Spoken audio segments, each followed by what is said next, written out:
안녕하세요. 양자코인TV 4월 19일 방송입니다. 오늘은 아이온큐 최근 소식에 대해서 간략히 요약해보는 시간을 갖도록 하겠습니다. 아이온큐는 양자주 중에서 가장 유명하고 잘 알려진 종목이죠. 그런 만큼 우리나라에도 아이온큐에 투자를 하시는 분들이 많이 있습니다.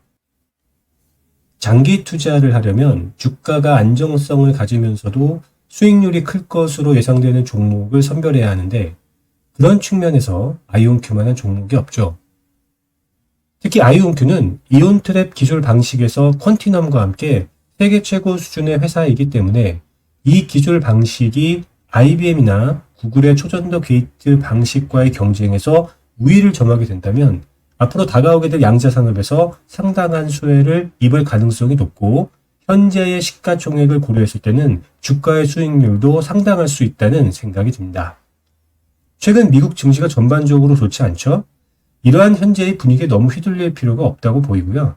오히려 투자자에게는 기회가 될 수도 있는 만큼 이런 시기를 잘 이용하는 지혜도 필요하리라고 생각이 됩니다. 그럼 지금부터 최근 아이온큐 주요 소식에 대해서 간략히 말씀을 드리는 시간을 갖도록 하겠습니다. 아이온큐는 아시다시피 아리아 시스템, 포르테 시스템, 온프레미스 포르테 엔터프라이즈 시스템을 가지고 있고 클라우드 기반 플랫폼 하모니로 수익을 올리고 있는데요.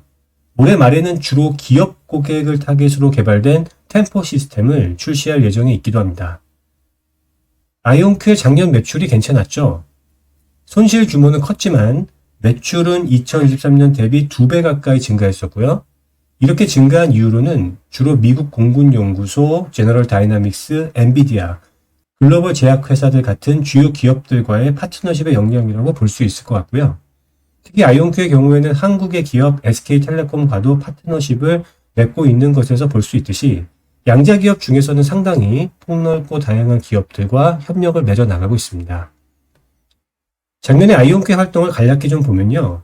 작년에 아이온큐는 CAE 업계에서 인지도가 있는 엔시스와의 협력을 통해서 양자 기술을 사용한 시뮬레이션에 성공을 했었고요. 기존의 컴퓨터 대비해서 처리 속도가 12% 향상될 수 있음을 입증하기도 했었는데요.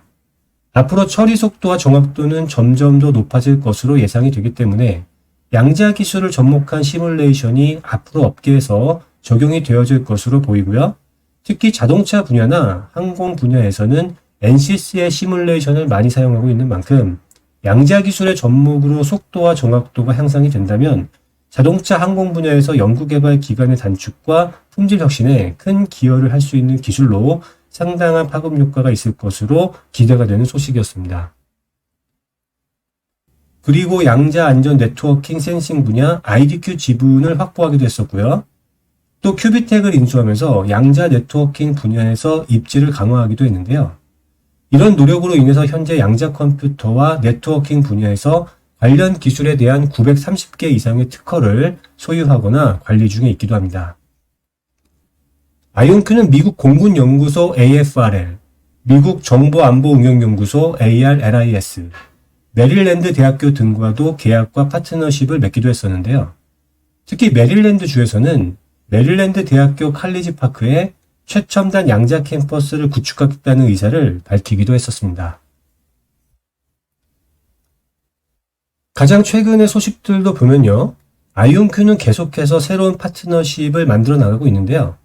아이온큐가 최근에 일본의 공공연구기관 중의 하나인 AIST의 글로벌 R&D 센터와 MOU를 체결했다는 소식도 있었습니다. 양자기술 발전 협력 관련한 양해각서고요. 이 협력을 통해서 일본의 AIST는 아이온큐의 양자 클라우드에 접속해서 여러 양자기술 개발과 사례 연구를 할 예정이고 아이온큐는 일본의 양자 상업화를 앞당기면서 신규 시장을 개척해 나갈 것으로 보여집니다. 맥킨지에서 발표한 내용에 따르면 일본 정부 차원에서 18억 달러 이상의 공적 자금을 양자 산업 육성에 투입하고 있고요. 실제로 최근 퀀티넘과 IBM 등의 행보를 보면 일본과의 양자 협력이 많은 만큼 일본이 최근 양자 기술에 상당한 지원을 하고 있는 것이 느껴지는데요. 퀀텀 바젤과 파트너십을 통해서 양자 컴퓨터를 공개하기도 했던 아이온큐가 이번에는 일본과의 협력으로 아시아 지역에서도 사업을 확장해 나가려고 하는 느낌을 받게 하는 소식이었고요. 일본 방문 이후에는 한국에도 올 계획이라고 하는 것을 봐서는 한국에서도 비즈니스의 기회가 좀 더 확장될 것으로 기대가 됩니다. 그리고 미국 국방부 국방고등연구계획국 DARPA에서 추진하는 연구 프로그램 QBI에 최근 아이온큐가 합류했다는 소식도 있는데요. 2033년을 목표로 진행되는 이 프로젝트는 앞으로 8년 정도 되는 이 기간 동안 양자 컴퓨터의 계산 능력과 가치가 실제 산업에 보편적으로 부합할 수 있는지, 그리고 현재 반도체 수준의 슈퍼컴퓨터를 보편적으로 능가한다는 점을 입증하고 증명하는 데 초점을 맞출 것으로 예상이 됩니다.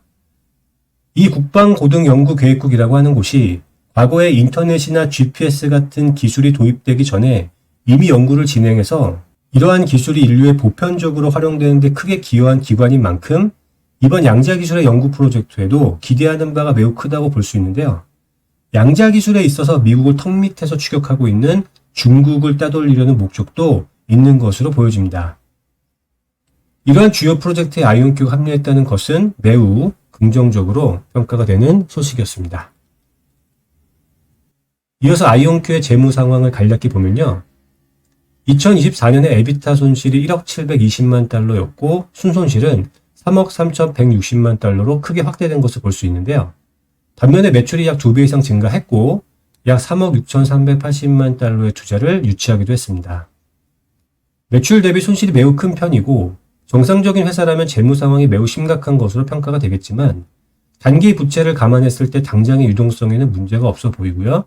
특히 이온트랩 양자 리딩 기업의 위치와 양자 기술에 대한 강력한 기대감을 감안하면 계속 투자가 이어질 것으로 예상이 되기 때문에 현재의 손실 규모가 그렇게 리스크가 크다고는 볼 수 없을 것 같습니다.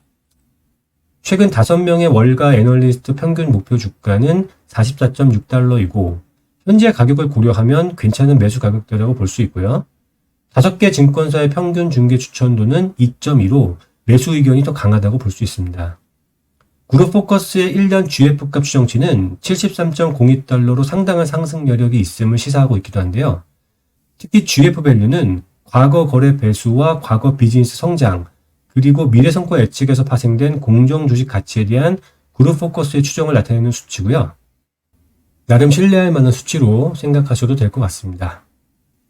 그리고 아이온큐의 실적 발표가 5월 7일로 예정되어 있다고 하니까요. 투자자분들은 투자하시는 일정에 참고하시기 바랍니다. 아이온큐는 양자산업 이온트랩 분야에서 퀀티넘과 함께 현재 기준 세계 최고의 기업이라고 해도 이상하지는 않습니다.